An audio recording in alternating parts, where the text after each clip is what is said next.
Quando cresciamo di 50 persone al giorno ricoverate, noi siamo in piena epidemia. I dati preoccupano e non poco, a dirlo il direttore generale della Sanità del Veneto Luciano Flor. Si tratta di numeri allarmanti che fanno riaprire nella regione nuovi posti letto per malati Covid e per le terapie intensive. Il piano di sanità pubblica dovrà scattare con i correttivi, ovvero chiudere alcune altre attività a causa dell'andamento. Una crescita che non è più lenta ma continua e veloce. Di pari passo è cambiato anche il dato di positività sui tamponi.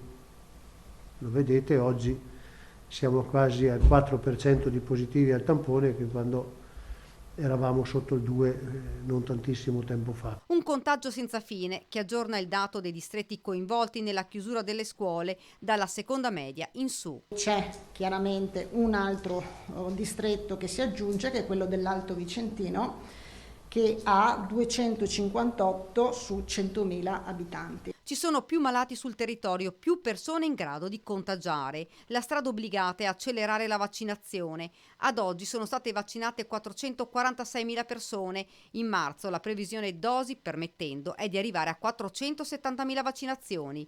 Il piano dice 15-17.000 persone al giorno, ma già da oggi saliremo a 20.000.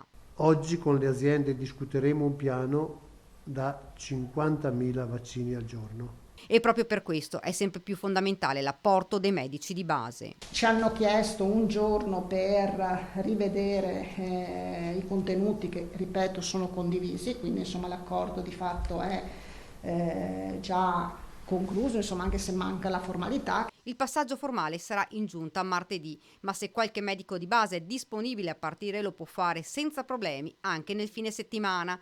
Se fra l'altro arriveranno le dosi attese e promesse, allora si arriverà ad aumentare i punti di vaccinazione 7 giorni su 7 anche negli orari serali.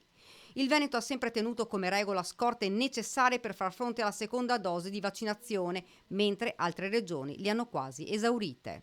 Noi adesso proveremo ad avvicinarci anche noi, a consumare un po' di scorte, di essere proprio lì sul filo, e noi sul filo ci arriveremo nel fine settimana.